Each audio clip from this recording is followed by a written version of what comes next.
मेरो नमस्ते छ। र हाम्रो मन्त्रीजी पनि हुनुहुन्छ, प्रमुख अतिथिज्यूहरू, कार्यक्रम आयोजक सम्पूर्णले मलाई सम्झिदिनु भयो। Thank you so much. यो के अरे क्रिसमस शुभकामना आदान प्रदानको उसमा म चाहिँ तपाईँहरूलाई थाहा छँदैछ, कतिपय त दिदीहरू हेर्नु होला, अक्सफोर्ड युनिभर्सिटीमा ग्रेजुएसन गरेको, अस्ट्रेलियाबाट पिएचडी गरेको, तर बाहिरै पनि ब्राह्मणवादले खेद्ने रहेछ। डाक्टर मित्र उपाध्याय भन्यो भने सबै कान ठाडो, डाक्टर मित्र परियार भने दमाई त के नै होला भइहाल्ने मानसिकता। त्यो मैले धेरै ठाउँ पुगेपछि छोरो र श्रीमतीलाई अस्ट्रेलियामै छोडेर म चाहिँ नेपालमा भिड्न आएको छु। भिड्न पोसा आएको छु त भन्दा मूलत राजेन्द्र सर जस्तै राज्यसँग। अब कुरा के छ भने यो क्रिसमस धेरै राजनीतिक कुरा गर्नुभन्दा पनि मैले बाहिर देखेको क्रिसमस चाहिँ के भएको छ भने क्रिसमस विदाउट क्राइस्ट। परमेश्वरको भक्ति चाहिँ गर्दैनन्, तर 3-4 महिना अगाडिदेखि 5-6 महिना अगाडिदेखि गोराहरू खालि क्रिसमस एन्ड क्रिसमस डिनर, त्यो टर्कीलाई कसरी पकाउने होला, कसरी काट्ने होला, को बोलाउने होला मात्रै, अनि म्यासिभ सपिङ चाहिँ क्यापिटलिजम हुने सपिङ मात्रै, पुरै त्यो कमर्सियलाइज भएको छ क्या क्रिसमस। तर कमसेकम थर्ड वर्ल्ड कन्ट्रिजमा, हाम्रो जस्तो देशमा तपाईँहरूले भक्तिका साथ क्रिसमस जिजस क्राइस्टको चाहिँ जन्मोत्सवको रूपमा पनि भव्यताका साथ यसरी मनाउनुहुन्छ, तपाईँहरूलाई शुभकामना छ। तर म चाहिँ अलिकति के भन्ने, मलाई हिन्दू भनौँ भने हिन्दू होइन, हिन्दू हुन दिएको भए पो हिन्दू हुने, क्रिस्चियन पनि होइन। हिन्दू हुन दिन्छ त, जस्तै म चाडबाडको कुरा हो, चाडबाडकै कुरा गर्छु है। दसैँ आउँछ, दसैँ आयो भने मेरो बाउ रातभरि लाएर लुगा सिएर सबैलाई चिरीचाट गरेर छुट्छ। मेरो छरछिमेकी सुनार होला गहना बनाएर सबैलाई झुट्ट पार्ने। नवरात्र सुरु भयो, अरू सबै चाहिँ त्यो देवी दर्शन गर्न थाले। मेरो बा त के को अरू बेला बसिरहन्छन्, नत्र भने त्यो मन्दिरको बाहिर गएर टुटुङ बजाइरहने हो देवीलाई। देवी फेरि कस्ती परिन् भनेदेखि उनको बाजा नबजाइकन नहुने, नसुनि नहुने, तर उनले छुन नहुने।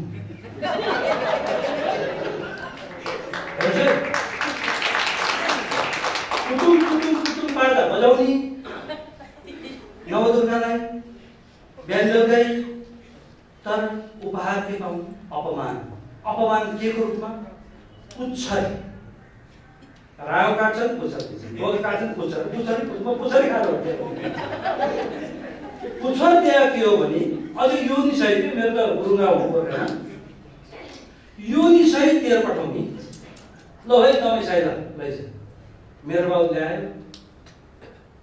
अनि त्यो भन्नु खोजेको के हो त भने तिमी पुच्छर हौ, तिमी घृणित हौ, तिमी तल्लो हौ भनेर हामीमाथि सांस्कृतिक रूपमा, धार्मिक रूपमा दास बनाएको अवस्था। हाम्रा माओवादी साथीहरूले विशेष गरी राजेन्द्र सर जस्तै पनि क्रान्तिकारी साथीहरूले एक हदसम्म हाम्रो चेतना उकास्दिनु भयो।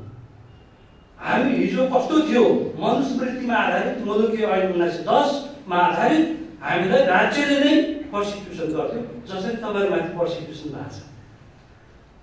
मन्त्रीजीहरू तपाईँहरूलाई फटाउनुपर्छ, गाली गर्नुपर्छ, भौतिक रूपमा है, भौतिक रूपमा होइन। कुन अर्थमा भने धर्मान्तरण गर्यो भने त्यसलाई चाहिँ जेल सजाय भेटाइदिएछ। त्यो भने क्रिस्चियनलाई नै भेटेको थाहा छ, सबैले थाहा छ अघि आफ्नो परम्परा बमोजिम बाइबल बोकेर हिँड्न पनि सक्नु। अनि परम्परादेखि गुड न्युज भनेर फैलाउँदै हिँड्ने जुन चलन छ त्यो चलन गर्न नपाइने।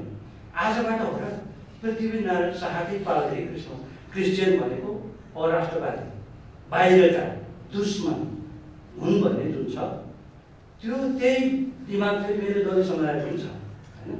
त्यो कुरा कस्तो त भने माओवादीहरूले, क्रान्तिकारीहरूले एउटा बिन्दुसम्म हाम्रो चेतना बढाइदिए, सङ्घर्ष गरे। हिजो बाहुनका जने पनि च्यातेकै हो, मन्दिर पनि भरेकै हो, धाराले बुझाएर एउटै गर्न बाध्य बनाएको हो माओवादीले। तर अहिले देखिँदैछ के बाहुन छेत्री सत्तामा पुग्नु रहेछ। खोइ त मेरो अहिले तपाईँले मलाई भन्नुहोला अक्सफोर्ड पढेको एक मात्र नेपालको दलित, वाउ डाक्टर साहब, के को डाक्टर साहब, म भर्खर अस्ति गाउँमा गएँ बाबुराम भट्टराई क्षेत्रमा। भाडा नमस्कार त खाने नो चान्स।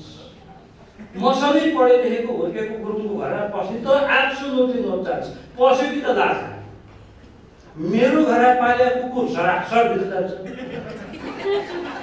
मेरो स्थान कहाँ छ मन्त्रीजी?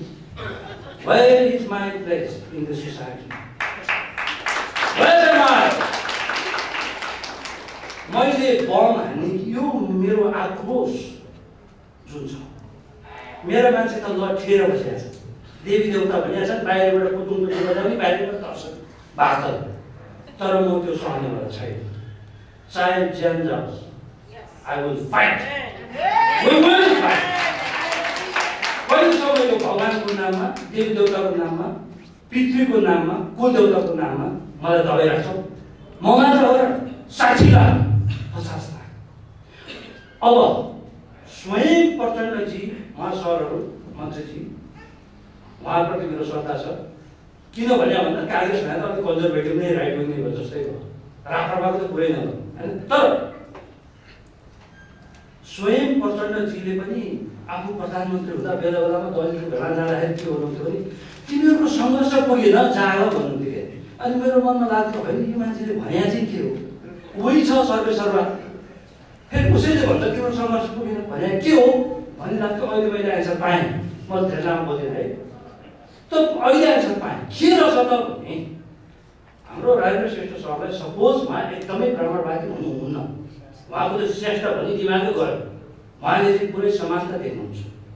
तर पनि उहाँले आफ्नो पावर प्रयोग गर्दै है आजदेखि कमसेकम राज्यको भत्ता खाने, राज्यको पैसाबाट राँगा बोका चढाउने देवी थानहरूमा यो पुटुङ बाजा पुस्तौदेखि बजाउने गोर्खा कालिकामा दबाईलाई चाहिँ बाहिर राख्न पाउँदैनस् भनेर उहाँले आदेश गर्न सक्नुहुन्न।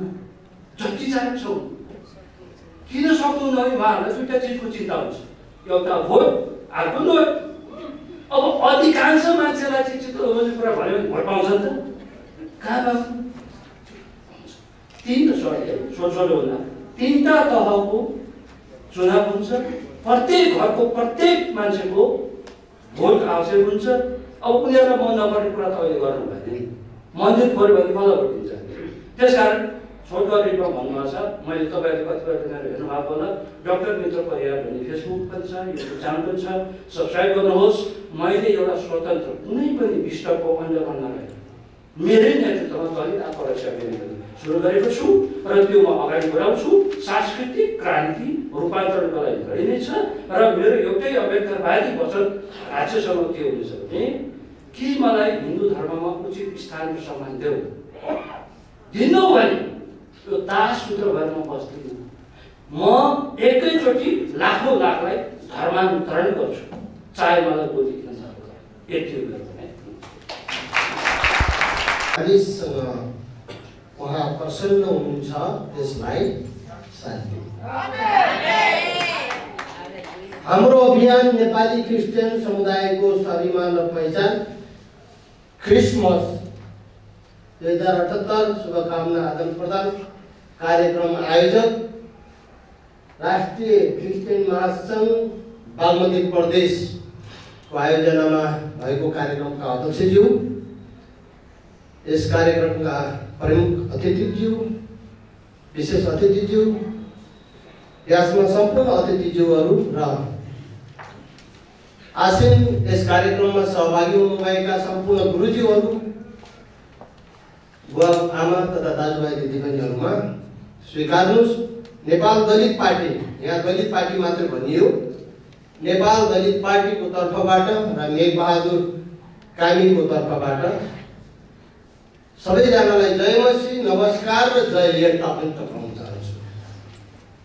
एकदम राम्रो कुराहरू आयो। अहिले हाम्रो अग्रज मित्रहरूले धेरै शुभकामना दिनुभयो। म शुभकामना लास्टमा भन्नेछु। यो देश सबै नेपालीको होस्, चाहे क्रिस्चियन होस्, चाहे बौद्धिस्ट होस्, चाहे हिन्दू होस्, चाहे मुस्लिम होस्, चाहे इत्यादि कोही पनि होस्, सबैको देश हो। सबैको देश भएको कारणले सबैलाई समान तरिकाले सार्वजनिक बिदा यो सरकारले दिनुपर्छ। होइन भने यो देश हिन्दूको मात्र देश हो। हामीले त यो नेपाल दलित पार्टी अब यो देश धर्मनिरपेक्ष देश भनेको छ, तर एउटा मात्रै वकालत गरेको छ हिन्दूको।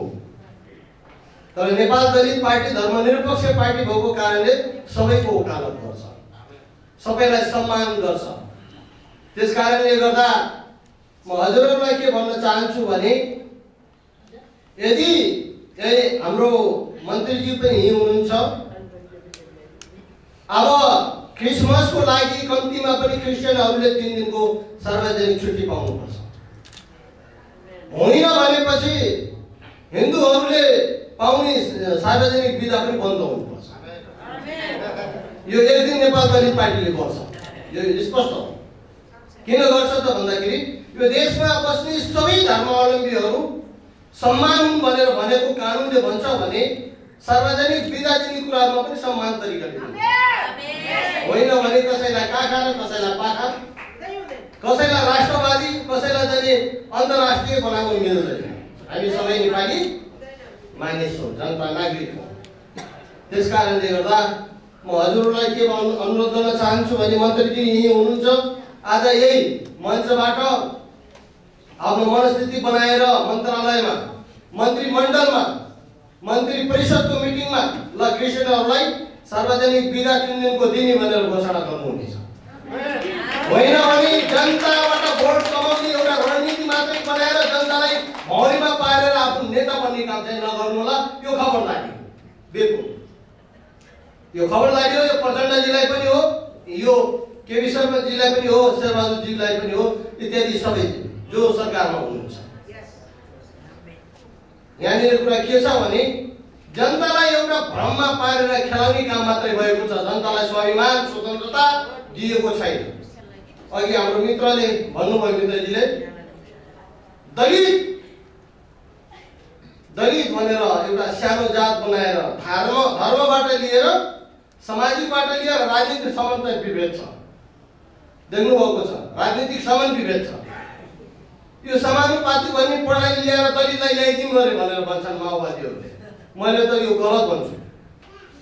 बाहुनहरूलाई ल्याएको, अहिले दलितहरूलाई ल्याएको भए त पहिलो प्रायोरिटी दलितलाई दिन्छु कि दिन्थेन नभन्नुहोस् त। दलितहरूलाई ल्याएको भए, दलितहरूको लागि ल्याएको भए पहिलो प्रायोरिटी दलितलाई दिन्थ्यो। किन दिन्थ्यो त भन्दाखेरि दलितको लागि ल्याइएको भन्ने हुन्थ्यो। तर यहाँ पहिलो प्रायोरिटी खसारी भनेपछि कसको लागि ल्याएको? त्यो खसारीको लागि ल्याएको। यो 10 वर्ष जनयुद्ध भने 10 वर्ष जनयुद्धमा 17,171 जना मानिस मरेका छन्, जसमध्ये खसारी जम्मा 171 जना, आदिवासी जनजाति चाहिँ 5,000 जना, 12,000 जना दलितहरू मरेका छन्। यो 12,000 जना दलित मरेको चाहिँ त्यो बोल्न पाए स्वाभिमान भने यो स्वाभिमान हो? होइन, यो त बाध्यता हो। त्यसकारणले गर्दा हामी यो देशमा नेपाल दलित पार्टीले मानवतावाद सिद्धान्त बनाएका छौँ। मानिस जातिमा कुनै पनि जात हुँदैन। लिङ्ग दुईटा हुन्छ, लिङ्ग पुरुष स्त्री, जात मानिस हो। अनि धर्म मानिसको चाहिँ सेवा हो, जसलाई उत्पीडनमा पर्छ त्यसलाई सेवा गर्नु धर्म हो। आस्था आफ्नो परमेश्वरमा जसले पनि राख्नु पाउँछ, त्यो स्वतन्त्रता हो। कसैले कसैको आस्थालाई दबाब दिन मिल्दैन। यहाँ त के छ, धर्मनिरपेक्ष राष्ट्र भन्ने, तर यहाँ मानिस मारिराखेका छन्, विभेद भइरहेको छ, अन्याय अत्याचार परिरहेको छ। त्यसलाई कहिले नमार्ने मान्छेलाई बचाओ, तर धर्म प्रचार गर्यो भनेर यहाँ धर्म बेच्यो भनेर लगेर जेलमा हाल्छ। कति अन्धो सरकार हो हेर्नुहोस् त, आँखै नभएको। त्यो भएको कारणले एक दिन यसको विषयमा चाहिँ नेपाल दलित पार्टीको संसदमा यी सबै मन्त्रीहरू अहिलेसम्म यी नेता बनेर यो जनतालाई भ्रममा पारेर जुन खाएको छ यसको भण्डाफोर त्यहाँ मन्त्रालय संसदभित्र गर्नेछ। त्यो पर्खिरहनुहोस्, केही समय दिनु सक्दैन।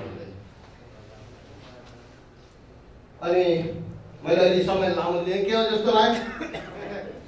म हजुरहरूलाई के भन्न चाहन्छु भने अहिले पनि चुनाव हुँदैछ। नोट र भोटको कुराहरू अघि हाम्रो मित्रजीले भनिसक्नु भएको छ, चलिरहेको छ, चल्छ। तर हामी नोट पनि दिन्नौँ, भोट चाहिँ दिन्छौँ। नोट दिन्नौँ, भोट लिन्छौँ, तर काम चाहिँ गर्छौँ। हामी जग्गा पनि दिन्छौँ अनि जमिन दिन्छौँ, यो दिन्छौँ ऊ दिन्छौँ, यो हामी भन्दैनौँ झुटा आश्वासन दिनु, तर पहिला काम गर्छौँ र त्यसपछि बल्ल ए दिने रहेछ भनी बनाउँछ।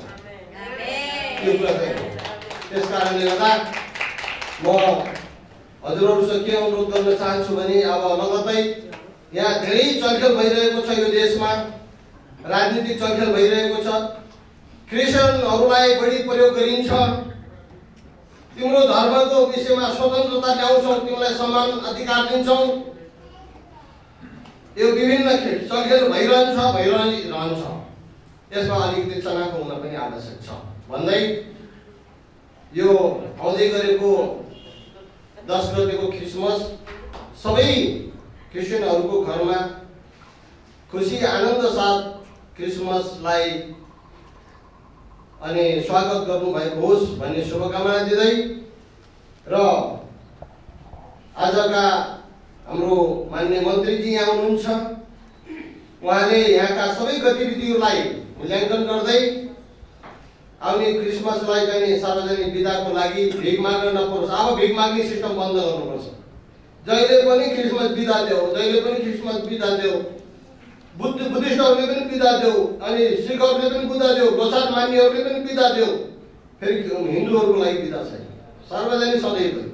अब सधैँभरि सबैको लागि हुनु पर्यो, होइन भने पनि सबैको लागि बन्द गर्नु पर्यो भन्ने छलफल गरियोस् भन्ने मन्तव्य राख्दै आफ्नो शुभकामना। यो क्रिसमस शुभकामना आदान प्रदान बागमती प्रदेशले आयोजना गर्नुभएका कार्यक्रमका सभापतिज्यू, आजको प्रमुख अतिथि नेपाल सरकारको माननीय मन्त्रीज्यू, राजनीतिक पार्टीहरूका प्रतिनिधिज्यूहरू, बुद्धिजीवी डाक्टर मित्र परियारज्यू, महासङ्घका पदाधिकारीज्यू लगायतका सबै वरिष्ठ पास्टरज्यू र यस कार्यक्रमलाई भव्य र सफल बनाउनको निमित्त उपस्थित हुनुभएका सबै मेरा दाजुभाइ दिदीबहिनीहरू, पत्रकार मित्रहरूमा जय मसीहको अभिवादन टक्राउँछु। विशेष गरी म लामो बोल्न चाहन्न। हाम्रो आजको प्रमुख अतिथिज्यू पनि हतारमै हुनुहुन्छ र यो आजको कार्यक्रम चाहिँ विशेष गरिकन यो शुभकामना आदान प्रदान कार्यक्रम र यो क्रिसमस महोत्सव एउटा विश्वव्यापी रूपमा मनाइने एउटा उत्सव हो। र समस्या के हो भन्दा राजनीतिक दलहरूलाई नबोलाऊ भने हाम्रा सबै समस्या राजनीतिक दलहरूसँगै छ। राजनीतिक दलहरूलाई बोलाउँदाखेरि या दुईजना मान्छे चाहिँ छुट्याउने मान्छे राख्नु पर्ला कि त या टाढोमा भना भने पाइरहेको हामीलाई आयोजकलाई डर मर्नु डर मर्नु। अब यहाँ मान्य मन्त्रीज्यूलाई हामी एउटा के अरे एउटा उत्सवमा शुभकामना आदान प्रदान गर्न बोलाइरहेछौँ। अब चारैतिरबाट चाहिँ गाली गर्दाखेरि मलाई पो अलि डर लाग्यो।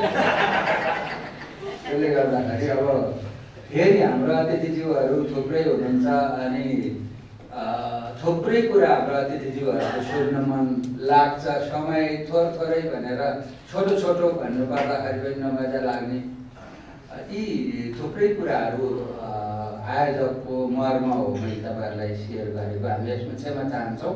र यो मात्रै एउटा के हो भन्दा एउटा शुभकामना आदान प्रदानको माध्यमद्वारा तपाईँहरू हामी बिचमा एउटा अलिकति चाहिँ नजिक घुलमिल हुन खोजेको यो विषय हो। र अब म यहाँ उभिएपछि मैले एउटा कुरा बताउनै पर्छ। यो क्रिसमस महोत्सव आज तपाईहरुले सबैले थाहा पाइराख्नुपर्ने कुरा के हो भन्दा संसारभरमा सबैभन्दा बढी मानिसहरूले मनाउने उत्सव चाहिँ यो क्रिसमस हो। पर्वहरू चाहिँ थुप्रै खालका मनाउँछ, थुप्रै खालका तपाईको चाहिँ पर्वको नामहरू दिइन्छ, तर यो क्रिसमस यीशु ख्रीष्टको जन्म बडा दिन चाहिँ संसारभरमा सबैभन्दा बढी मानिस जातिहरूले मनाउँछ। र यहाँ अघि नै हामीले वचनबाट पनि सुनिसक्यौँ, यो क्रिसमस यीशु ख्रीष्टको जन्म बडा दिन चाहिँ के हो भन्नुहुन्छ भन्दाखेरि यीशु ख्रीष्ट चाहिँ सारा मानिस जातिका मुक्तिका निम्ति जन्मिनु भयो।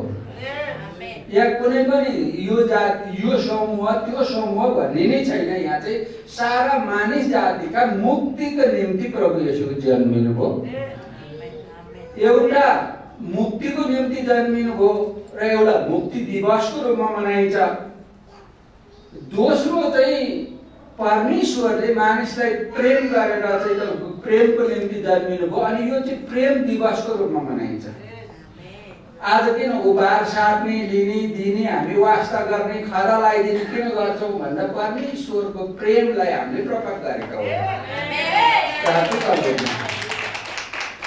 तेस्रो कुरा के हो भन्दा परमेश्वर चाहिँ शान्तिदाता परमेश्वर हो, शान्तिका प्रतीक परमेश्वर हुनुहुन्छ र यो शान्ति दिवसको रूपमा मनाइन्छ। हेर्नुहोस् है, अनि सारा संसारलाई प्रेम चाहिएको छ, शान्ति चाहिएको छ र यीशु ख्रीष्टलाई धेरै मान्छेले नचिन्दा नजान्दै पनि क्रिसमस किन मनाउँछन् भन्दा चाहिँ यो एउटा सबै मानिसको लागि चाहिँ यो मनाइने उत्सव हो र यो सारा संसारमा जस्तो अरू विकसित देशहरूमा त महिनौँ दिन छुट्टी गरेर मनाइन्छ। नेपालमा चाहिँ तपाईँ के छ भन्नुहुन्छ भन्दा नेपालमा चाहिँ 2062 सालमादेखि क्रिसमसको छुट्टी दिन सुरु गरियो। त्यसपछि फेरि 73-72 सालमा खोसियो अनि फेरि 73 सालमा 1 वर्षको लागि दियो।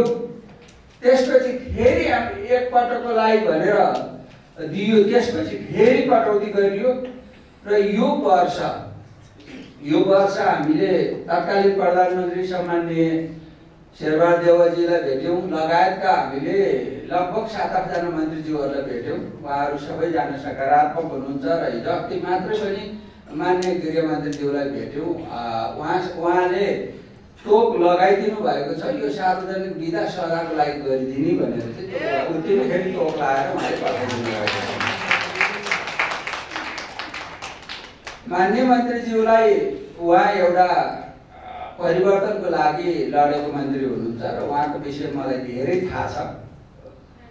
तर पनि आज चाहिँ हामीले यसै भनिदिनुहोस् भन्न मिल्दैन। मलाई आशा छ उहाँले पनि यो बिदा दिनको लागि अवश्य पनि पहल गर्नुहुन्छ होला, अवश्य पनि पहल गर्नुहुन्छ होला। यो सार्वजनिक बिदा नेपाली क्रिस्चियन समुदायले पाउँदै आएको 10औं वर्षसँग खाइदै आएको बिदालाई खोज्न पाइँदैन, खबरदार। अनि क्रिस्चियनहरूको चाहिँ यो माग छ है भनेर मन्त्रीज्यूले चाहिँ मलाई लाग्छ अवश्य पनि भन्नुहुन्छ। हामीले शुभकामना आदान प्रदानको माध्यमद्वारा मन्त्रीज्यूलाई नेपाल सरकारमा कुरो पुगोस् भन्ने हामी चाहन्छौँ। हाम्रो थुप्रै कुराहरू छन्, हाम्रा एजेन्डाहरू, मर्काहरू, पिरहरू, हाम्रो स्वाभिमान नेपाली क्रिस्चियन समुदायको, हाम्रो अभियान नेपाली क्रिस्चियन समुदायको स्वाभिमान र पहिचान। राष्ट्रिय क्रिस्चियन महासङ्घले विश्वव्यापी रूपमा हामी स्वाभिमानको निम्ति लडिरहेका छौँ, लागिरहेका छौँ, हाम्रो पहिचानका निम्ति हामी लागिरहेका छौँ। यीशु ख्रीष्ट चाहिँ नेपाल सरकारले बिदा दिए पनि नदिए पनि मुक्तिदाता, शान्तिदाता, प्रेमका प्रतीक हुनुहुन्छ।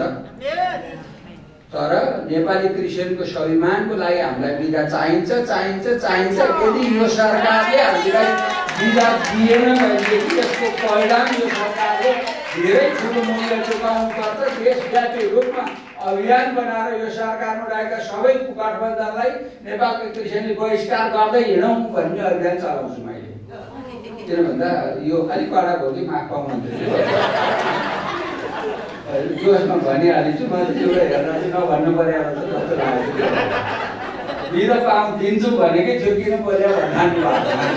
त्यसले गर्दा अब भयो कुरा एउटा के भन्नु चाहन्छु भन्दा अब हामीले यो नेपाली क्रिस्चियन समुदायको यो क्रिसमसलाई मात्रै नभएर यो सबै खालका समस्याको समाधान गर्नको लागि नेपाली क्रिस्चियन समुदाय यो देशभित्र रहेका सबै क्रिस्चियनहरूका राष्ट्रिय सरकारको विषयमा नेपाल सरकारसँग हाम्रा सहमतिहरू भइसकेका छन्।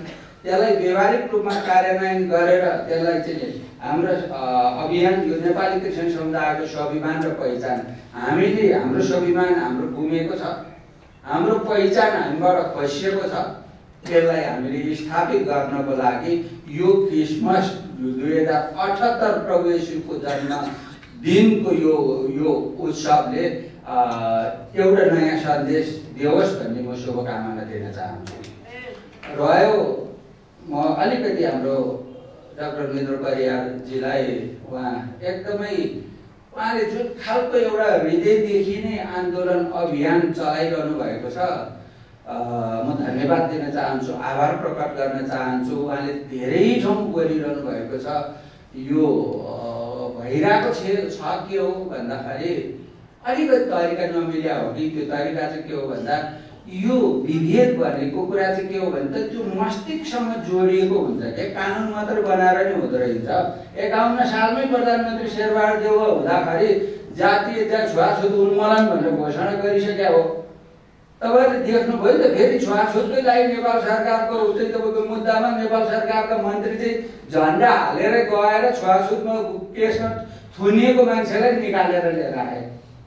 हेर्नुहोस् है त, यो तपाईँको चाहिँ म आज तपाईँलाई के भन्न चाहन्छु भन्दा मैले मुक्ति के अरे डाक्टर मित्र परियारजीलाई यो कार्यक्रमबाट चाहिँ यो अब तपाईँको चाहिँ यो मस्तिष्कबाट नै हटाउनको लागि चाहिँ योलाई जब तपाईँ चाहिँ एउटा मुक्तिको कुरा गर्नुहुन्छ, स्वाभिमानको कुरा गर्नुहुन्छ र जब यो जातपात अन्तको कुरा गर्नुहुन्छ भने चाहिँ यो यीशु ख्रीष्टमा मात्रै सम्भव छ, यो कुनै ऐन कानुन नियममा सम्भव छैन। र यहाँ म अनुरोध गर्न चाहन्छु, आगोको भोग्रोभित्र मित्र परिवार बसिरहनु भएको छ अनि पोल्यो आइया आथा भनेर चिच्चाइरहनु भएको छ, तर त्यो भोग्रोबाट म अनुरोध गर्छु फुत्तै निक्लिनुहोस्। तपाईँ पानीको पोखरीमा बस्नुहुन्छ, फुत्तै निक्लिनुहोस् क्या। त्यो आगोले पोल्छ भन्ने कुरो थाहा हुँदै किन फेरि त्यही धर्ममा तपाईँ बसिरहेको क्या?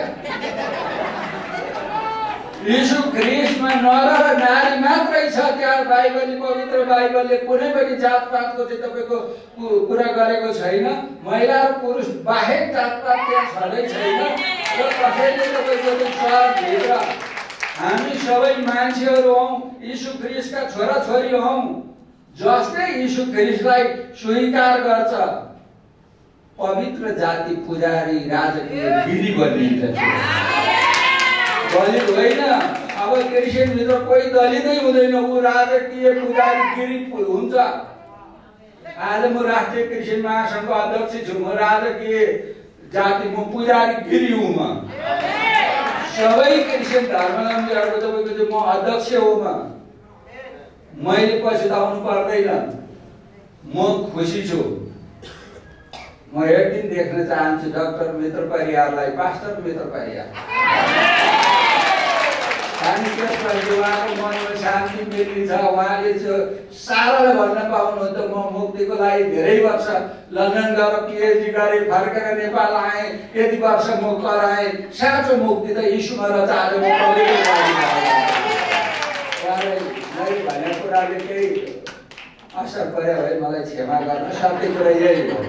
तर उहाँलाई धेरै आदर गर्छु, धेरै आदर गर्छु, धेरै उहाँलाई सम्मान गर्छु। उहाँ जुन एउटा विभेदको उसमा लडिरहनु भएको छ, हाम्रो तपाईँलाई निरन्तर प्रार्थना छ, अगाडि बढ्नु साथ सहयोग छ। आज हामी चाहेको डाक्टर मित्र परियारले तपाईँको चाहिँ भोलि त्यो नीति निर्माण गर्ने ठाउँमा, छुवाछुत अन्त्य गराउने ठाउँमा तपाईँ पुगेको देख्न चाहन्छ। हाम्रो साथ रहेको छ तपाईँलाई। अन्तमा म सम्पूर्ण मेरा दाजुभाइहरूलाई यो कार्यक्रमको सफलताको शुभकामना र स्वदेश तथा विदेशमा रहनुभएका सबै नेपाली दाजुभाइ दिदीबहिनीहरूलाई सुख, शान्ति, समृद्धि, सुस्वास्थ्य सबै खालका विभेदका अन्तको महसुस हुन सकोस्, शान्तिको महसुस हुन सकोस्, प्रेमको महसुस हुन सकोस् र तपाईलाई परमेश्वरले प्रशस्त आशिष दिनुभएको होस्। म बधाई शुभकामना दिन चाहन्छु। धन्यवाद। जय मसीह। क्रिसमस 2078 को परिप्रेक्ष्यमा आयोजित शुभकामना आदान-प्रदान कार्यक्रमका सभामुखी छु।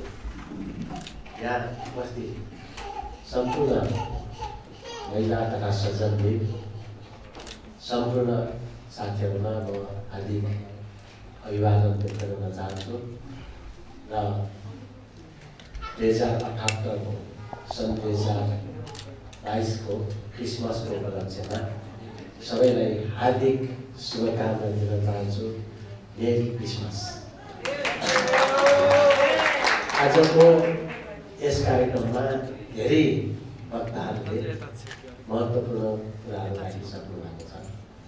शुभकामना आदान-प्रदान भएकोले शुभकामनाकै कुराहरू गर्नु धेरै उचित होला जस्तो लाग्यो मलाई पनि। शुभकामनाका सन्दर्भमा सुस्वास्थ्यको पनि म कामना गर्दछु।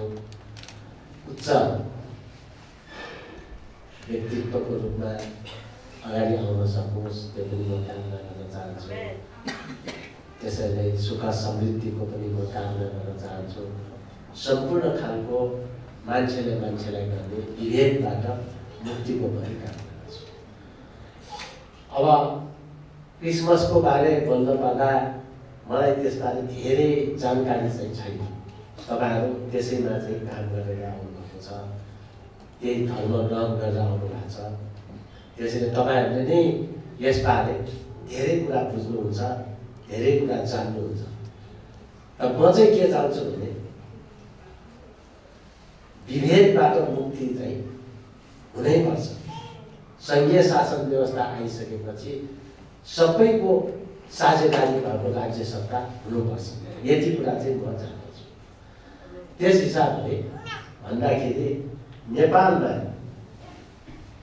यो सन्दर्भलाई भाषा, जाति, धर्म, संस्कृतिलाई कसरी हेर्नुहुन्छ भन्ने सन्दर्भमा धेरै अगाडिदेखि धार्मिक समानता, भाषिक समानता, जातीय समानता, सबैको समानताको बारे कुरा उठेकै हो। त के नेपाल सुरुवातमैदेखि आदिकालदेखि नै यस्तै थियो त? मैले यसो हेर्दा नेपालको चाहिँ विविध हिसाबले पर्दा मैले चाहिँ त्यो देखेँ कि नेपालमा यस्तो विभेद इतिहासमा थियो।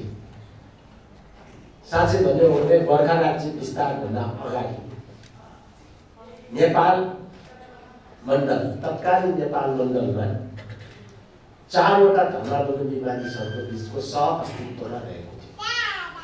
त्यो भनेको शैव, बौद्ध, क्रिस्चियन र मुस्लिम सबैको चाहिँ सहिष्णुतामा यो चाहिँ देश चलेको थियो र सबैको साझेदारी भएको हुँदाखेरि देशको समृद्धि पनि त्यति बेला तुलनात्मक रूपले समकालीन विश्वमा नेपाल चाहिँ नाम कलिएकै थियो।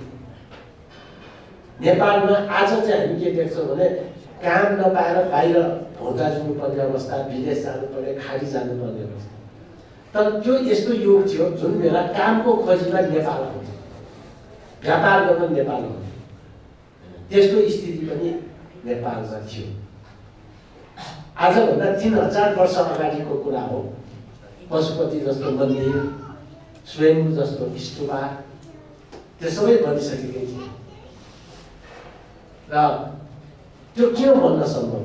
अहिले पशुपतिमा चाहिँ हामीले हेऱ्यौँ भने सुनको छाना छ। अब तपाईँको त्यति बेलाको दरबारहरू, मिसरीकालीन दरबार, किराँतकालीन दरबार हेर्ने हो भने पनि तपाईँको संसारमा युरोपमा भन्दा राम्रो खालको दरबारहरू यहाँ बनेका छन्। चोकै चोक भएको चाहिँ दरबार, कृष्ण मन्दिर भएको दरबार,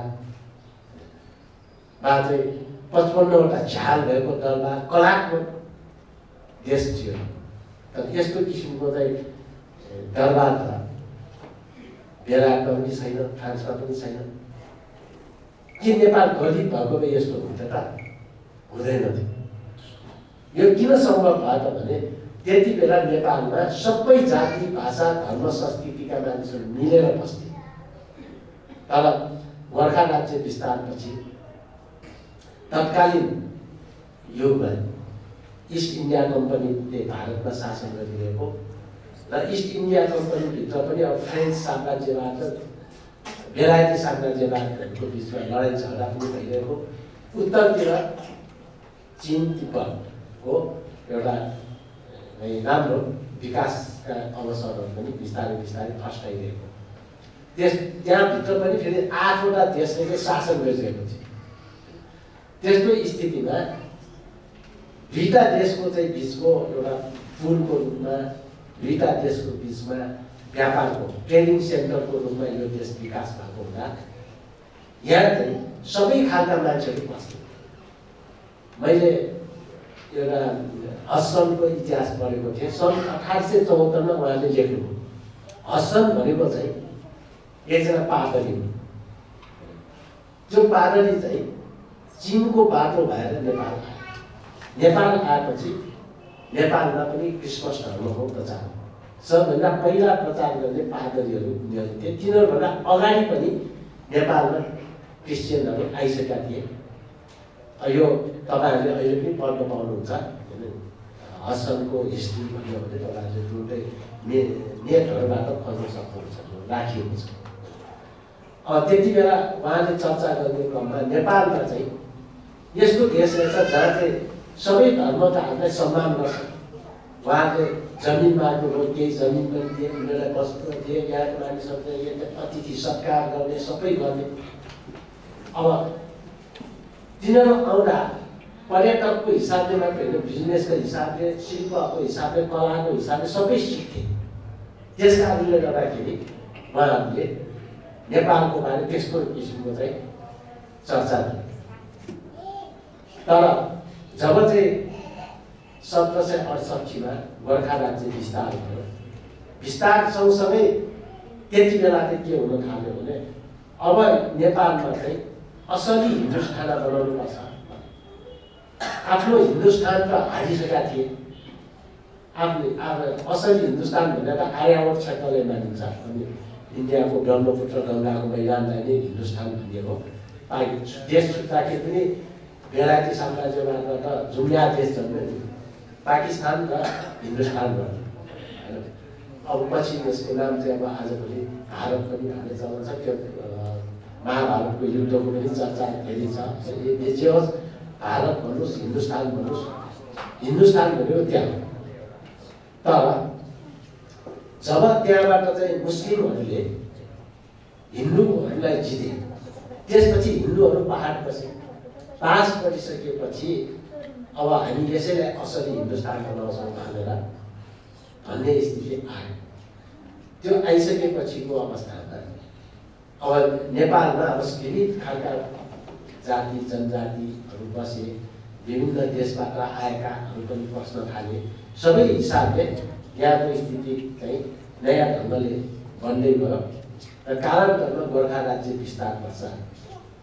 जब राज्य सत्ता लियो त्यसपछि चाहिँ अब क्रिस्चियनहरूप्रतिको जुन हिजोको चाहिँ सद्भाव र समानताको अवस्था नेपालमा भित्रिरहन्थ्यो, त्यो समानता मात्रै भएर बेलायतका फ्रान्सका त्यतापट्टिको चाहिँ यिनीहरू सपोर्टर हुन् भन्ने आधारमा देश निकाला भयो।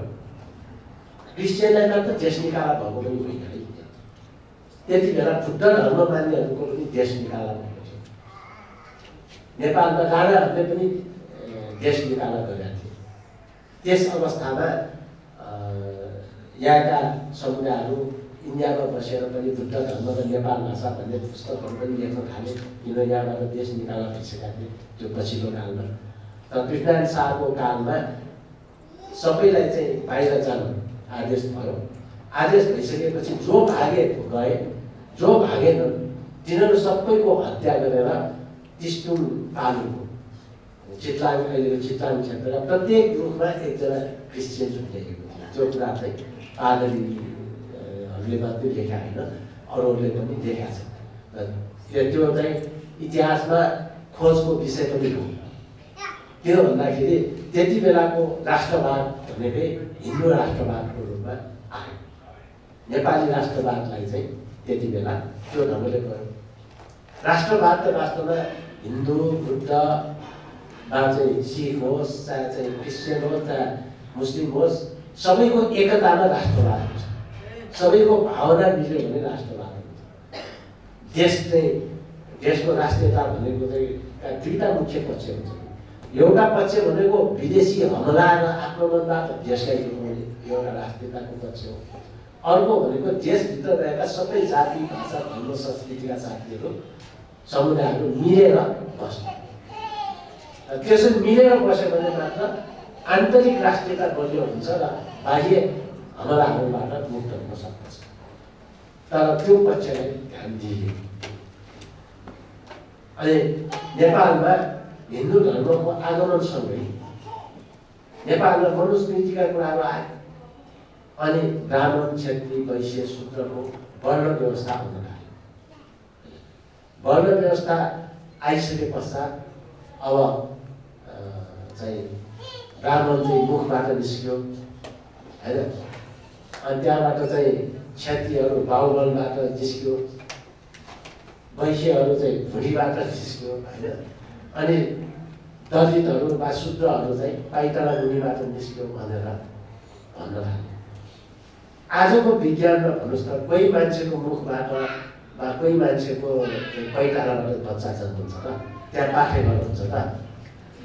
हुँदैन। विज्ञानले कसैले प्रभावित गर्दैन। अब यस्तो खालको चाहिँ अवैज्ञानिक कुरालाई पनि धर्मका नाममा चाहिँ अप्नाइयो। यस्तो किसिमको गलत संस्कृति र संस्कार आजसम्म पनि परम्पराका नाममा, सनातन धर्मका नाममा विद्यमान छ। त्यसैले यी कुराहरू चाहिँ विज्ञानसम्मत ढङ्गले नै अब हेर्न सक्नुपर्छ। भारतमा आर्यावर्त क्षेत्रमा यो उत्पत्ति भयो यो धर्म। अब आर्यावर्त क्षेत्रमा यो उत्पत्ति हुँदा जुन ढङ्गले चाहिँ यसको चाहिँ व्याख्या विश्लेषण गरियो, खास गरी युरोपियनहरू जब इरानमा आए, इरानियन भए र भारत पस्दाखेरि आर्यन भए होइन। आज इङ्ग्लिसबाट हेर्यो भने इन्डो युरोपियन भनेर लेखिया हुन्छ र त्यसलाई चाहिँ नेपालीमा भारोपेली भनेर हुन्छ। अर्थात् भारतमा बस्ने युरोपियन भनेको भारोपेली, इन्डो आर्यन। अब उनीहरूले आफ्नो चाहिँ सर्वोच्चताका कुराहरू गर्न थाले।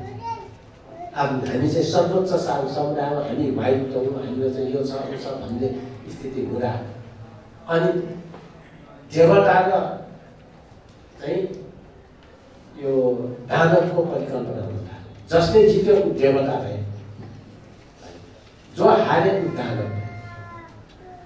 देव असुर भन्न थाल्यो। जसले जित्यो ऊ देव, जो हार्यो ऊ असुर भन्न थाल्यो। त्यहाँका आदिवासीहरू, द्राविडियनहरू जो छन् उनीहरू चाहिँ असुर भए।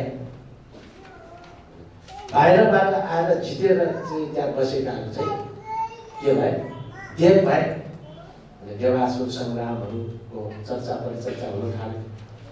यस्ता किसिमका धेरै कुराहरू भए र पछिल्लो कालमा भारतमा पनि स्वतन्त्रता सङ्ग्राम जितेपछि अब यस्तो भेद गर्न पाएन भन्ने कुरा उठ्यो र तत्कालीन स्थितिमा अम्बेडकर जो चाहिँ सबैका चाहिँ सम्मानित व्यक्तित्व पनि हुन्, सबैलाई आदर सम्मान गर्छन्, उहाँले नै भारतको संविधानको खाका कोर्नु पनि भयो।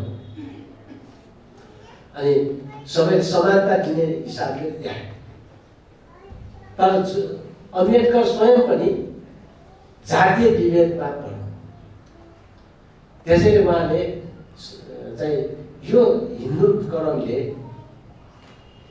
सामाजिक असमानता मात्रै बढायो, राजनीतिक रूपमा पनि असमानता। किन भन्दाखेरि दलितलाई टिकट थियो भन्दा नजित्ने, किन भन्दाखेरि दलितलाई पनि कहीँ नमस्कार गर्नु भन्ने कुरा आउने हो। अनि अरू महिलाको पनि त्यस्तै, यो भएन भन्ने हिसाबले उहाँले सोच्नुभयो र भारतको संविधानले दलितहरूलाई पनि आरक्षण दिएको छ। यी निर्वाचन क्षेत्र नै प्रत्यक्षमै आरक्षण गरेर त्यहाँ चाहिँ 15% दलितहरूका लागि झन्डै 79 सिट चाहिँ चुनाव जितेर आउँछ। सबैले भोट हाल्छन् तर चुनावमा चाहिँ टिकट चाहिँ दलित जुनसुकै पार्टी होस् दलितलाई नै दिनुपर्छ भनेर त्यहाँ प्रावधान राखियो। महिलाहरूको लागि त्यो हुन सकेको छैन। जनजातिहरूको लागि पनि त्यहाँ झन्डै 7% छ। 47% सिट 47वटा सिट चाहिँ जनजातिलाई पनि भारतमा आरक्षण छ। यो कसको देन? यो भनेको चाहिँ अम्बेडकरले उहाँले एउटा चाहिँ अब जो पिछडिएको छ जसलाई चाहिँ उत्पीडनमा राखिएको छ उनीहरूले चाहिँ प्रत्यक्ष निर्वाचनमा पनि आरक्षण। नेपालमा त अहिलेसम्म त्यो भएको छैन। र त्यति महत्त्वपूर्ण योगदान गरेको व्यक्तिमाथि पनि धेरै हिसाबले दबाब, धेरै हिसाबले मानवलाई गर्ने जुन एउटा समानता र सद्भाव हुनुपर्थ्यो त्यो नभएपछि सन् 1956 जस्तो लाग्छ मलाई भारतको नागपुरमा एउटा ठुलो सभा आयोजना, झन्डै 5 लाख त्यहाँका दलितहरू त्यसमा चाहिँ सहभागी भए र अम्बेडकरको प्रेरणाले अब जबसम्म हामीले त्यो धर्ममा रहन्छौँ हामी मुक्त हुँदैनौँ भनेर एकसाथ नागपुरमा 5 लाखभन्दा बढी जनताले आजबाट हामी चाहिँ हिन्दू धर्म परित्याग गर्छौँ भनेर परित्याग घोषणा भयो र बुद्ध धर्मलाई चाहिँ उनीहरूले अङ्गीकार गरे। यो पनि एउटा अम्बेडकरको इतिहास हो। किन भन्दाखेरि अब युरोपमा बस्नेले, अमेरिकामा बस्नेले, अस्ट्रेलियामा बस्नेले त्यसको जातीय विवाद देखा हुँदैन, देख्दैनन् किन उनीहरूको त्यसमा यस्तो विभेदै छैन। अब येशू क्रिस्ट जहाँ जन्मियो त्यहाँ त यस्तो समाज छैन, तर भारतीय समाजमा त अहिले पनि त्यो देखिन्छ। त्यसलाई बुद्ध जन्मेको ठाउँमा त्यो देखिन्छ, महावीर जन्मेको ठाउँमा त्यो देखिन्छ। त्यसकारण बुद्ध र महावीरले सँगसँगै नै अब यो जातीय विभेदको विरुद्ध विद्रोह गर्नुपर्छ र गौतम बुद्धले एउटा विभेदको विरुद्ध सामाजिक क्रान्ति गरेर दरबारबाट निस्केका मात्रै होइन, विभेदबाट मुक्तिका लागि उसले चाहिँ काम गरे र अम्बेडकरले पनि त्यही प्रेरणा पनि पाए। आखिर चाहिँ बौद्ध धर्ममा त त्यस्तो रहेनछ भनेर चाहिँ हो र उहाँले भन्नुभयो ब्राह्मणबाट पुँजीवाद यी जुम्ल्या शत्रु कसका लागि भन्दा दलितका लागि। दलितका लागि जुम्ल्या शत्रु भनेको पुँजीवाद र ब्राह्मणवाद। किन भन्यो भन्दाखेरि हिन्दू संस्कृतिले ल्याएको गामिनिजम, जातीय सर्वोच्चता, सबैभन्दा सर्वोच्च जाति कुन भन्दा ब्राह्मण, त्यसपछि क्षेत्री, त्यसपछि चाहिँ वैश्य, त्यसपछि शूद्र भन्ने जुन आयो त्यो जातीय सर्वोच्चताले त प्रत्येकमा विभेदै विभेद छ भन्ने कारणले उहाँले त्यो कुराहरू उल्लेख गर्नु। त्यसकारण हामीले सामाजिक आर्थिक मुक्तिका लागि पनि हामीले उहाँका कयौँ विचारहरू हाम्रा लागि अनुकरणीय छन्। अब आर्थिक रूपमा पनि जो शिल्पी छन् वास्तवमा चाहिँ लुगा, अघि साथीहरूले भन्नुभयो राम्रो राम्रो लुगा सिउँछन् तर आफ्नो आँगमा चाहिँ लुगा हुँदैन, अरूको आँगको झलमल हुन्छ। त्यो त देखिएको छ। राम्रा राम्रा जुत्ता सिउँछन् तर जुत्ता लाउँछन् कसले भन्दा ठुला ठुलाले, सानाले लाउनु नपर्ने। यी सबै कुराहरू किन भन्दाखेरि आर्थिक कारणले पनि भयो। त्यहाँ जब चाहिँ दलित भनेर समाजबाट टाढा, दलित भन्ने शब्द नै वास्तवमा दल इत, दल प्लस इत भनेपछि दलित होइन, समुदायबाट बाहिर राखिएको भने यो शब्द स्वयं पनि अब विभेदकारी, आफैलाई दलित भन्नु पनि विभेदकारलाई स्वीकार्नु जस्तो लाग्छ। किन भन्दाखेरि दलबाट दल भनेर समुदाय हो नि, समुदायबाट बाहिर भनेको छ अनि त्यो बाहिर भनेपछि त स्वतः बहिष्कृत भयो, बहिष्करणमा पऱ्यो। जसले चाहिँ मेहनत गर्छन्, जसले सिप सिकेको छ, जसले अरूका लागि काम गर्छन्, उनीहरू त शिल्पी समुदाय हो नि। तर यो पहिचानलाई दिन पनि हामी तयार भयौँ। विविध कारणले गर्दा नेपालको चाहिँ राजनीतिमा, सामाजिक क्षेत्रमा, आर्थिक क्षेत्रमा यस्ता समस्याहरू छन्। तर जे होस्, म चाहिँ के भन्छु भने शिल्पी हो तर दलितको रूपमा पछाडि पारिएका समुदाय। त्यसैले यो कुरालाई हामीले राम्रोसँग बुझ्न पनि पर्दछ र आजको यो दिनमा सबै विभिन्न जाति, भाषा, धर्म, संस्कृतिका मानिसहरू पनि अहिले अब हिन्दू वर्णासँगै रहेका बाहुन छ भने पनि उसले क्रिस्चियन धर्म पनि ग्रहण गरेर आउन सक्छ, उसले बुद्ध धर्म पनि ग्रहण गरेर आउन सक्छ, वा त्यही वर्णसँगै मानिएका क्षेत्रीले पनि गरेर आउन सक्छ। अब यस्तो स्थिति छ नि त। त्यसकारण म सबै खाले साथीहरू जसले क्रिसमसलाई ग्रहण गरेको छ, जसले क्रिस्चियन धर्मलाई आफ्नो धर्म मानेको छ, धर्म भनेको कुरा त आफ्नो आस्थाको कुरा मात्रै हो र वास्तवमा राज्यको चाहिँ धर्म हुँदैन भन्ने कुरा नै हो। त्यसकारण धर्म निरपेक्ष भन्नुको मतलब राज्यको धर्म हुँदैन। धार्मिक स्वतन्त्रता भन्नुको मतलब आफ्नो आस्थाको धर्म मान्ने स्वतन्त्रता छ। त्यो हिन्दूहरूलाई पनि छ, त्यो क्रिस्चियनलाई पनि छ, बौद्धलाई पनि छ, किराँतलाई पनि छ, सबैलाई छ। त्यसैले सबै धर्मको सहअस्तित्व र समानताको पक्षमा हामी उभिनै पर्छ। अब जहाँसम्म भिराको कुरा छ, मेरो विचारहरू त तपाईँहरूले पटक पटक सुनेकै होला जस्तो लाग्छ। मैले लेखेको पनि छु। म त केही राष्ट्रिय चाड बाहेक राष्ट्रिय पर्व जस्तो म श्रमिकहरूको मेले भन्ने हुन्छ होइन, यो देशलाई चाहिँ संहितामा लागेको दिन वा गणतन्त्रमा लगेको दिन एउटा नेसनल होलिडे हुन्छ, यस्तो होलिडे 2-3 दिन बाहेक 12 महिना काम हुनुपर्छ। देशलाई चाहिँ उत्थान र विकासका लागि चाहिँ एकमुष्ट चाडपर्व विवाह छुट्याइदिने। अब कति दिन, 12 दिन, 15 दिन, जति दिन सकिन्छ 15 दिन छुट्याउने भने 15 दिन। तर क्रिस्चियनहरूले 15 दिन कुन बेला बिदा दिने तपाईँहरूको स्वतन्त्रता हो। हिन्दू धर्म मान्नेले त्यही स्वतन्त्रता सक्छ। अब यहाँ जस्तो अब दसैँमा भन्यो, दसैँ नमान्नेहरूले त तास खेलेर बिताउँछन्, त्यो समस्या छ। किनभने अब बिदा दिएको छ, के गरेर बिसाउने, यताउता हो। अब नमनाउनेहरूलाई किन दिनु पर्यो त? अब उनौली उभौलीमा अब तपाईँहरूको चाड पर्दैन भने त्यो बिराली के काम? अब ल्होसारमा तपाईँले चाहिँ बिराली हो, अब ल्होसारमा तपाईँको के काम? म जस्तो आजभोलि तपाईँ ब्याङ्क, वित्तीय संस्थाहरू हेर्नुहोस्, प्राइभेट सेक्टर हेर्नुहोस्, दसैँ भेट्नु त्यो चलेको छ, तिहार भेट्नु चलेकै छ, हाम्रो ढुँडोमा पनि चलेकै छ, ढुँडोमा पनि चलेर हाम्रो राज्य त चल्नु पऱ्यो नि त। पुलिसहरू तपाईँ हेर्नुहोस् न, प्रहरीहरूले के त्यहाँ भिरा पाउँछन् त? के उनीहरूले दसैँ मान्न पाएको छ? के उनीहरूले तिहार मान्न पाएको छ? ट्राफिक भएर चाहिँ उनीहरूले दसैँ तिहारमा बस्नु पर्दैन। उनीहरूको पनि भाइ बहिनीहरू होला, तिहारमा सम्झना होला, अनि उनीहरूको पनि घर परिवार होला, उनीहरूले पनि टिका लगाउनु पर्ने होला। तर उनीहरू चाहिँ 12 महिना 12 टाढ काम गर्नु हुने, प्राइभेट सेक्टरले सधैँ गर्नु हुने, अनि सरकारी कर्मचारीले गर्नु नहुने।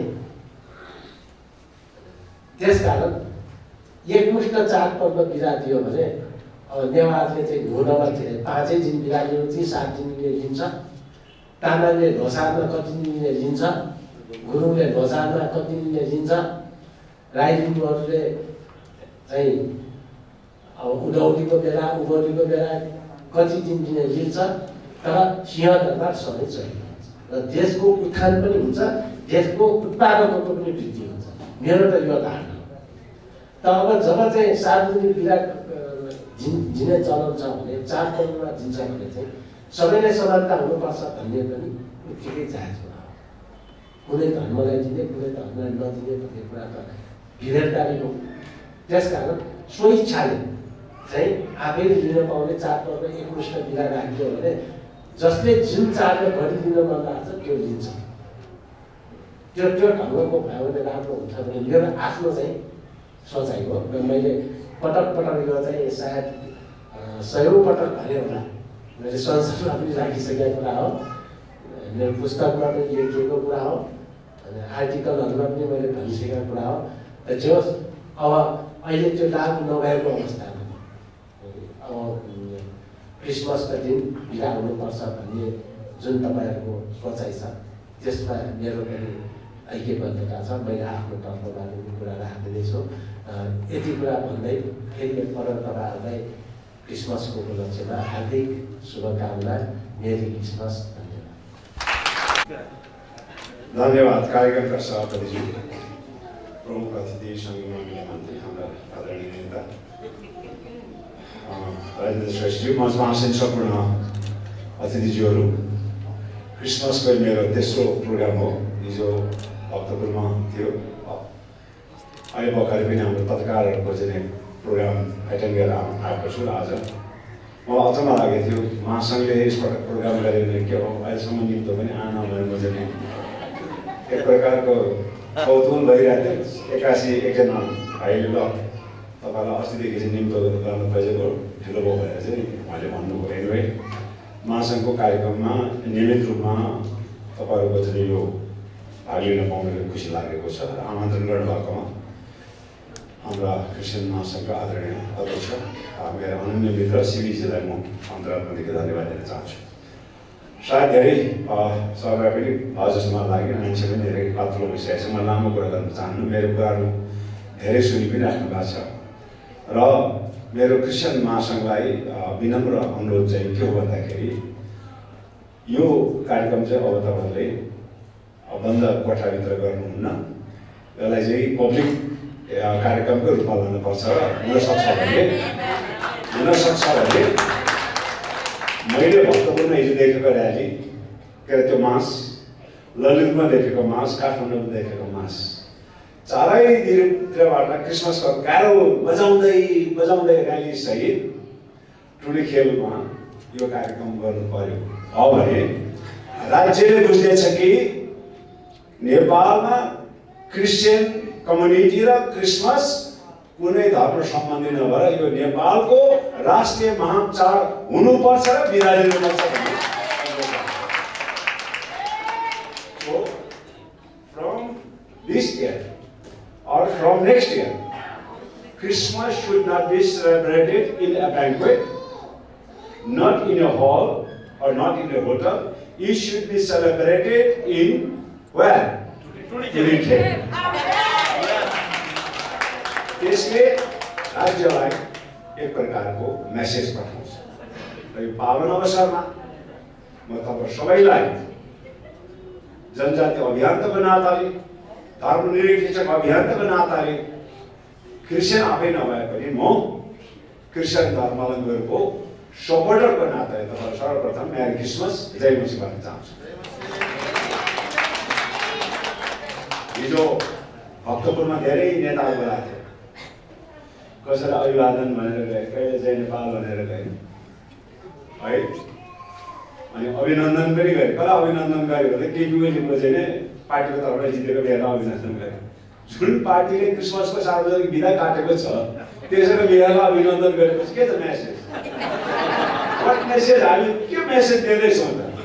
भक्तपुर क्रिस्चियन कम्युनिटीले मैले भने कमसेकम मेयरको अफिसमा दसैँको जलपान कार्यक्रम शुभकामना आदान प्रदान गरे जस्तै यो मेयरले पनि त्यहाँ चाहिँ क्रिसमसको पनि शुभकामना आदान प्रदान जलपान कार्यक्रम गरेर अभिनन्दन गरेर पनि ठिक थियो है। जसरी एउटा चाहिँ धर्म चाडपर्वप्रति राज्य एउटा संरक्षक भएर काम गरिराखेको छ। आज दसैँको सम्पूर्ण चाडपर्वहरू टुडीखेलको सैनिक मञ्चमा त्यो प्रकार राष्ट्रपतिको उपस्थितिमा, प्रधानमन्त्रीको उपस्थितिमा, संवैधानिक अङ्गका प्रमुखको उपस्थितिमा मनाउँछ भने यो क्रिसमसले त्यो अधिकार राख्दछ। यो धर्मनिरपेक्ष मुलुकमा 25 लाख नेपालीहरूले मान्ने चाड हो। त्यसकारण यसले त्यो मान्यता राख्दछ र यसले त्यो अधिकार राख्दछ। त्यसकारण सैनिक मञ्चमा पनि मनाउनुपर्छ भन्ने म चाहन्छु। क्रिस्चियन महासङ्घले चाहिँ पैसा उठाएर मनाउने चाड हो। राज्यलाई लोन गर्नु पर्यो, राज्यलाई चाहिँ के अरे बजेट चाहिँ निकास गर्नु पर्यो। मैले पटक पटक तपाईँलाई भन्ने गरेको छु। अब हामीले मानिसको अनुहार हेरेर गलत पार्टीलाई तपाईँ हामीले भोट दियो भने हामी पटक पटक आज हाम्रो कृषक महासङ्घको अध्यक्षज्यू अहिलेको संस्कृति पर्यटन मन्त्रीसँग उहाँको घम्सा घम्सी तपाईँले देख्नु एउटा 25 लाख भन्दा बढी सदस्यहरूले साझा संगठनको अध्यक्षताप्रतिको जुन व्यवहार छ त्यसले राज्य कस्तो छ क्रिस्चियन धर्मावलम्बीहरूप्रति त्यो कुरा म स्पष्ट पार्न चाहन्छु। त्यसकारण तपाईँहरूले अहिले धारणा दिनुहोस् यो क्रिसमसको दिन सार्वजनिक बिदा हो, शनिबार पर्यो, अरूको दिन अरूको चाडपर्वमा के हुन्छ शनिबार चाहिँ सार्वजनिक बिदा पर्यो भने अर्को दिन बिदा दिन्छ। शनिबार क्रिसमस पर्यो भने आइतबार सार्वजनिक बिदा घोषणा गर्नु पर्यो भने चाहिँ माग गर्नु त्यो माग गर्नुपर्छ। यहाँ हामीले चाडपर्वमा बिदा माग्दाखेरि सम्बन्धित धार्मिक समुदायलाई सम्बन्धित जाति समुदायलाई भनिदिन्छ हाम्रो नानी पढ्ने स्कुल खुला भएर के हुन्छ त्यो क्रिसमसको सार्वजनिक छुट्टी दिएन भने स्कुल खुल्छ। तपाईँको बच्चाको जाँच हुन सक्छ, त्यहाँ जाँच चलिराखेको हुनसक्छ, परिवारसँग बसेर क्रिसमस मनाउनले जाँच दिँदै जाने तपाईँको अदालतमा मुद्दाको पेशी चलेको होला। त्यसकारण सार्वजनिक बिदापछि राज्यको कुनै अङ्ग चल्दैन, तपाईँ ढुक्कले चाहिँ क्रिसमस मनाउन सकिन्छ। त्यस कारणले त्यतातिर तपाईँ जानु। अर्को कुरा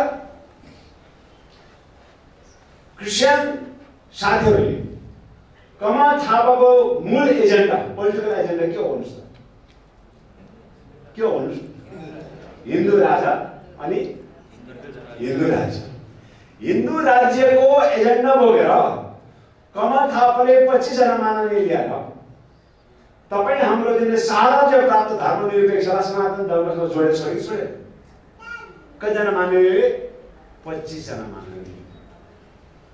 इमेजिन तपाईसँग 35 लाख क्रिस्चियन मेम्बर्स छ, त्यसमा सबै बालिक मताधिकार नहोला, 15 लाख त होला।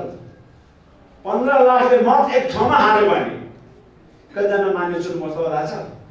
50 जना माननीय संसद क्रिस्चियन धर्मावलम्बीबाट सदनमा भयो भने सिबी गजराजजी क्रिस्चियन महासभा अध्यक्षले ज्ञापन पत्र बोकेर क्रिसमसको छुट्टी चाहियो भनेर जानु पर्दैन। त्यो चेतना आउँदैन। हामीसँग त्यो पोलिटिकल कन्सियसनेस, त्यो पोलिटिकल अवेरनेस छैन। त्यो पोलिटिकल अवेरनेस अब तपाईँलाई हुनुपर्छ। पानी हाल्ने बेलामा नासपातीको रूपमा पानी हाल्ने, भोट हाल्ने बेलामा नासपातीको भोटको मुनि चाहिँ मल हाल्ने, अनि खोज्ने बेलामा चाहिँ एप्पल खोजेर हुन्छ। त्यसकारण क्रिसमसमा छुट्टी चाहिन्छ। क्रिस्चियन धर्मावलम्बीहरूलाई निर्धक्कसँगले I am Christian, I am Nepali Christian and I have a Bible at my home, त्यो साहस तपाईमा आउनका लागि नीति निर्माण गर्ने ठाउँमा क्रिस्चियन धर्मावलम्बी माननीय भक्तपुरमा चाहिँ महेश बस्नेतलाई भोट दिने उसको एजेन्डा हिन्दू अधिराज्य छ। आहा युवा नेता हेर्दा पनि अलि ह्यान्डसम पनि छ, गगन थापालाई भोट दिने उसको एजेन्डा हिन्दू अधिराज्य। शेखर कोइरालाको एजेन्डा हिन्दू अधिराज्य भएपछि क्रिस्चियनहरूले अब भोट दिनु मिल्यो। युवाको नेताको नाममा कोइराला परिवारको नाममा तिनीहरू भोट दिनु के हुन्छ? कमा अब राजनगर लिङ्गदेन यहाँ साथ क्रिस्चियन साथीहरू राम्ररी ओ हाम्रो लिम्बू यसलाई त भोट दिउँ भने भोट दिनु के हुन्छ? के आउँछ भन्नुहोस् त? हिन्दू अधिराज्य आउँछ। तपाईमाथि हिन्दू पण्डितले गीता, स्वस्थानी व्रतको कथा, महाभारतको चाहिँ किताब बोकेर चाहिँ गाउँ गाउँमा प्रवचन गर्दाखेरि त्यो स्वतन्त्रता उडाइरहनेछ। तपाईँलाई बाइबल बोकेर गोजीमा हिँड्यो भने तपाईँलाई के हुन्छ? गिरफ्तारी हुन्छ। तपाईँलाई अहिले पनि मानसिक त्रासमा बुझ्द छु। क्रिस्चियन धर्मावलम्बी साथीहरू कहिलेका चर्चमा जाँदाखेरि गोजीमा बाइबल बोक्दाखेरि त्यसलाई रुमालले छोपेर बोकेर हिँडेको मैले देखेको छु। देखिहाल्यो भने चिची दूर पो गर्छ कि अहिले पनि हाम्रो समाजमा छ। यसो क्रिस्चियन धर्मावलम्बी साइडबाट गयो भने एलियन्स जस्तो अमानवीय व्यवहार, त्यो मान्छे नै होइन जस्तो उसले त्यति पनि आज उहाँ त क्रिस्चियन धर्म मान्नुहुन्छ पनि भन्दैन। आज देखाएको मैले कुलोले 105 स्वासी गाएर त्यसकारण म तपाईलाई के भन्न चाहन्छु भन्दाखेरि येशूले प्रभु येशूले पनि सिंह मानव मुक्तिको लागि he was ready to crucify himself। आज प्रभुले क्रुसिफाई नभएको भए त्यो मुक्ति हामीले प्राप्त गर्न सक्दैनौँ। अनि अब जो पार्टी जसलाई तपाईले भोट दियो त्यही पार्टीले तपाईको धर्म संस्कृतिमाथि दमन गर्छ, शोषण गर्छ, त्यसलाई त्याग्न तपाईँ सक्नुहुन्न। You must। अस्ति पास्टरको प्रोग्राम थियो, त्यस्ता पार्टीलाई त्यस्ता व्यक्तिलाई तपाईले चिनेर जा समयमा परास्त गर्नु भएन भने doesn't matter your number goes, let's say अर्को चाहिँ 1 करोड पुगोस् क्रिस्चियन कम्युनिटी नम्बर, चर्चको संख्या तपाईँको 5000 पुगोस्, nothing is going to change। You will be discriminated, you will be punished, you will not have a religious freedom। त्यसकारण अब तपाईले भोट मासुलात खाएर होइन, व्यक्तिको अनुहार हेरेर चाहिँ भोट दिने होइन, पार्टीको नीति सिद्धान्तमा के लेखेको छ त्यो नीति हेरेर तपाईले भोट दिनु। जनता समाजवादी पार्टीको तर्फबाट म ग्यारेन्टी गर्छु हाम्रो पार्टीले ल्याएको खण्डमा धर्मनिरपेक्ष लागू हुनेछ, क्रिसमसको दिन पब्लिक हलिडेज हुनेछ, क्रिसमसलाई राष्ट्रिय पर्वको रूपमा राज्यले ओन गर्नेछ, त्यो ग्यारेन्टी मैले लिन्छु। त्यसकारण अब स्थानीय तहको निर्वाचन चुन्दैछ, वडा तहको दिने वडा अध्यक्षको कति अधिकार छ, मेयरको त कुरै नगर्नुहोस् कति अधिकार छ, कति अधिकार छ। अब प्रत्येक क्रिस्चियन धर्मावलम्बीहरूले मेयरमा, वडामा, प्रदेशको माननीयमा, संघीय माननीयमा उम्मेदवारी दर्ता गर्नु। अहिलेको उम्मेदवारी दर्ता गर्नुहोस्। तपाईहरु जबसम्म राजनीति गर्नुहुन्न नि, you will not, your religion will not be liberated in your thought। It will under the suppression of some powerful religion। त्यसकारण मैले अब क्रिस्चियनको मुद्दाहरु हिजो एउटा मेयरले चाहिँ ठोक्दियो, दोस्रोलाई पनि उडायो, सम्मान पनि गर्यो, उहाँले चाहिँ सबलाई अब त्यो राजा महाराजा उहिले चाहिँ भ्रमणमा जाँदाखेरि जुन गाउँमा यस्ता भव्य सभा धेरै नि, अनि उसले त्यो घोषणा गरे, ल तेरो तलको खोलामा पुल भयो, उ त्यहाँ एउटा स्कुल भयो, उ यहाँ बाटो भयो, यहाँ पानी परेर हो भनेर घोषणा गर्दै थियो कि योजना कसैले निगालो गर्नु घोषणा गर्ने हो। योजना भनेको आवश्यकताको आधारमा, नीतिको आधारमा योजना निर्माण गर्ने। त्यसमा पनि सामाजिक सोच कम्युनिस्टको मान्छे भन्दै उहिले अरू त म जान्दैन, भक्तपुर क्रिस्चियन कम्युनिटीको लागि सामाजिक स्कुलको ग्यारेन्टी मैले लिने हो भनेर चाहिँ सामाजिक तपाईँको निगाह बक्स बाह्र ताली गयो। क्रिस्चियन कम्युनिटीले के बिर्स्यो भन्दाखेरि राज्यले यो माटोमा जन्मेको मान्छे यो देशको नागरिक हुन्छ, जन्मने बित्तिकै उसले धरती टेक्ने उसको अधिकार हो, मरेपछि धरतीमा मिल्यो भने उसको अधिकार हो। के समाज स्तर कुनै बाउले दिने बिर्ता हो र समाज स्तर त्यो नगरपालिका टाउमा टेकेर व्यवस्था गर्नुपर्छ, त्यो कुनै मेयरको निगाहमा चाहिँ हुने कुरा नै होइन। त्यहाँ क्रिस्चियनहरूको समाज स्तर हुनुपर्छ, त्यहाँ इसाईहरूको के अरे समाज स्तर हुनु, त्यहाँ बुद्धिस्टहरूको समाज स्तर हुनुपर्छ, त्यहाँ हिन्दूहरूको समाज स्तर हुनुपर्छ। समाज स्तर मानिसको चाहिँ एउटा जन्मपछिको मृत्युको एउटा नैसर्गिक चाहिँ अपरिहार्य एउटा शर्त भने चाहिँ उसको समाजिक एउटा अपरिहार्य राज्यले ग्रहण गर्नु परेको कुरा। तर आज क्रिस्चियनहरू आफ्नो समाधि स्थलको लागि झक्का किन्नुपर्ने, चर्चको लागि झक्का किन्नुपर्ने। तपाईँ काठमाडौँ उपत्यकामा हेर्नुहोस् न, जति सार्वजनिक जग्गा खाली छ त्यहाँ के भन्छ, फर्स्ट के भन्छ, मन्दिर भन्छ। अनि त्यो मन्दिरमा एउटा पण्डित पुजारीले जागिर खाइहाल्छ, वडाको बजेट त्यही जान्छ, क्रियापुत्री त्यही बस्छ, 3 करोड 4 करोड घर बनाउँछ, अनि बाबुआमा मऱ्यो भने क्रियापुत्री चाहिँ सार्वजनिक जग्गामा गएर बस्छ। त्यो अधिकार उसलाई छैन, क्रिस्चियनलाई छैन, बुद्धिस्टले छैन। त्यसकारण प्लिज मैले पटक पटक तपाईँले भन्दै गरेको छु, खेती बिग्रियो भने 1 वर्ष नोक्सान खान पाउला, पढाइ बिर्से 1 वर्ष फेल होला, व्यापार बिग्रे 1 वर्ष नोक्सान पर्ला, राजनीति बिग्रियो भने 500 वर्ष दुःख पाउँछ। तपाईँलाई लाग्दछ, मान्छेले भन्छ क्रिस्चियन भनेको डलरले युरोपियनको डलरले ल्याएको धर्म भन्ने तपाईँलाई लाग्दछ? च्यालेन्जिङ। इतिहास अध्ययन गर्नुहोस्। पृथ्वीनारायण शाहले यो देशको एकीकरण गर्नुभन्दा अगाडि, पृथ्वीनारायण शाहले गोर्खा राज्य विस्तार गर्नुभन्दा अगाडि यो नेपालको भूमिमा क्रिस्चियन धर्मावलम्बी थियो भने त नेपालको इतिहासकार बाबुराम आचार्यको इतिहासमै छ भनेपछि कसरी हो धेरै धर्म चाहिँ आदि धर्म हो। त्यसकारण कसैले त्यस्तो खालको चाहिँ कुरा तपाईँको बिचमा गर्छ भने पृथ्वीनारायण शाहले यो राज्यको एकीकरण गर्नुभन्दा अगाडि यो माटोमा क्रिस्चियन धर्म सङ्ख्या अहिलेको भन्दा कम थियो होला, तर धर्म त्यति बेला देखेको थियो।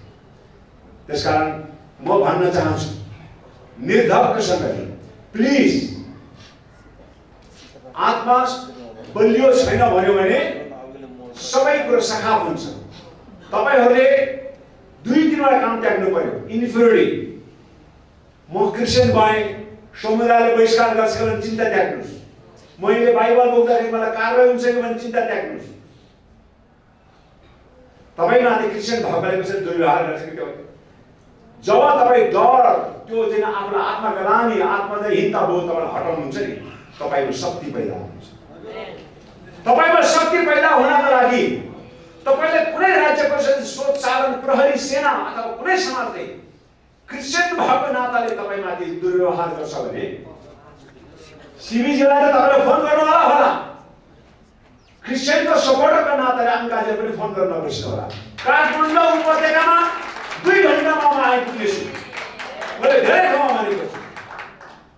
काठमाडौँ उपत्यकाभन्दा बाहिर 24 घण्टामा त्यो राज्य सत्तासँग त्यो व्यक्तिसँग पैठे नलिकन म आउनेछु। यो मेरो प्रण हो। मलाई अभिनन्दन गर्नुभएको छ क्रिस्चियन साथीहरूले। मैले भने यो अभिनन्दन मेरो लागि छिटो हो। क्रिस्चियन कम्युनिटीको लागि बोल्न खोजेको धेरै पनि भएको छ। 4-5 वर्ष त भयो। अझै मलाई 10 वर्ष बोल्नु दिनु पर्थ्यो। क्रिस्चियन कम्युनिटीलाई सैनिक खुल्ला मञ्चमा चाहिँ त्यो प्रकार चाहिँ क्रिसमस मनाउने अवस्था आयो भने धेरै अभिनन्दित हुन पाएको मलाई गर्व लाग्थ्यो। त्यसकारण अन्तिममा म के भन्न चाहन्छु भने पोलिटिक्स चार होस् नचार होस्, त्यसले तपाईँको जीवन, तपाईँको भाषा, तपाईँको धर्म, तपाईँको संस्कृति, तपाईँको आयमाथि एक प्रकारको नियन्त्रण गर्छ। राजनीति गरेन भने के हुँदछ त? अनवान्टेड एलिमेन्टले तपाईँलाई रुल गरेर तपाईँ सहनुपर्छ। त्यसकारण तपाईँलाई चाहिँ एकदम वान्टेड एलिमेन्ट चाहिँ तपाईँमाथि रुल गर्नुहोस् भन्ने तपाईँ चाहनुहुन्छ भने अब चाहिँ तपाईँले रेस्टुरेन्टमा पस्दाखेरि ओहो कस्तो ह्यान्डसम चाहिँ साउजी रहेछ अथवा कस्तो राम्ररी चाहिँ साउनी रहेछ भनेर रेस्टुरेन्टमा पसेर भात खाएर बासी भात खाएर के हुनसक्छ? शेर्पाएर लाग्छ। रेस्टुरेन्टमा पस्दा के गर्नु पर्यो? साउजी र साउनीको अनुहार भन्दा पनि तपाईँलाई मनपर्ने, तपाईँलाई मिल्ने खाना त्यहाँ छ कि छैन हेर्नु पर्यो। त्यसकारण यही कुरा तपाईँको बिचमा राख्न चाहन्छु। Be conscious of politics. Politics decide everything, and politics is the only one organization that rules over your life, religion, language, and everything. त्यसकारण क्रिस्चियन कम्युनिटिजहरूमा एउटा हाम्रो जनजातिमा पनि छ के म त यो राजनीतिक वाक्क म त यो राजनीति भनेपछि वाक्क त्यही राजनीति शब्द गर्छ। त्यही राजनीति हेर्ने हिजो काठमाडौँमा दङ रेलको भन्दा कालो धुवा चाहिँ हावा खुवाउने राजनीति होइन हामीलाई। त्यहाँको धुवा खुवाउने राजनीति होइन अहिले छ त छैन। त्यस कारणले कुन राजनीतिक पार्टीलाई पावरमा ल्याउँदाखेरि त्यसले चाहिँ तपाईँ हाम्रो हित गर्छ, हाम्रो भाषाको, हाम्रो धर्मको प्रतोकको हित गर्छ भन्ने कुरा तपाईँले ख्याल गर्नु होला। मैले भनेछु पार्टीको नीति कहाँ हुन्छ? प्रचण्डको मुखमा, असोराको मुखमा होइन, पार्टीको नीति त्यसको घोषणापत्रमा हुन्छ। घोषणापत्र अध्ययन गर्ने, घोषणापत्रमा के लेखेको छ, त्यसको आधारमा कुन पार्टी चाहिँ जिताउनको ठिक हुन्छ यो कुरा तपाईँले चाहिँ राख्नु होला। त्यसपछि तपाईँको समाजस्थलको कुरा, छुट्टी पाउने कुरा लगायत चाहिँ एकदम स्वतन्त्र ढङ्गले आफ्नो चाहिँ धर्मको अभ्यास गर्ने स्वतन्त्रता तपाईँलाई पाउनुको लागि म त भन्छु जनता समाजवादी म त अब एउटा साथीले त पार्टी पनि खोल्न आउनुभएको छ, क्रिस्चियन साथीहरू हुनुहुन्छ, नभए पार्टी पनि खोल्नुहोस्, होइन भने पार्टी खोलेन भने पनि Christian friendly parties, Christian communities friendly पार्टीलाई तपाईँले भोट हाल्नुहोस्। एन्ड अस्योर म म जनजाति अभियानको नाताले धर्मनिरपेक्षको एउटा योद्धाको नाताले आई अस्योर मेरो पार्टीले प्रधानमन्त्री भएको दिन, मेरो पार्टीले 2/3 मेजोरिटी पाएको दिन, मेरो पार्टीले रुल गरेको ठाउँमा क्रिसमसको लागि सार्वजनिक बिदा, क्रिसमस धर्मावलम्बीको लागि धार्मिक स्वतन्त्रताका कुरा, समाजी स्तरका यी यावत कुराहरूको लागि सम्बोधन गर्न मैले एउटा पनि सिक्का मैले बाँकी राखेको छैन। यही कुरा तपाईँको बिचमा राख्छु। Once again, all Christian communities, Merry Christmas. यो वर्ष तपाईहरु सबैको लागि सुखद रहोस्। प्रभु ईशुले हाम्रो जीवनमा सदा सर्वदा सुख राखोस् र एउटा चाहिँ फियरबाट तपाईलाई मुक्त गरोस्। यही कुरा तपाईहरुको निम्ति बिदा हुन चाहन्छु। Once again, Merry Christmas and Jay Masih.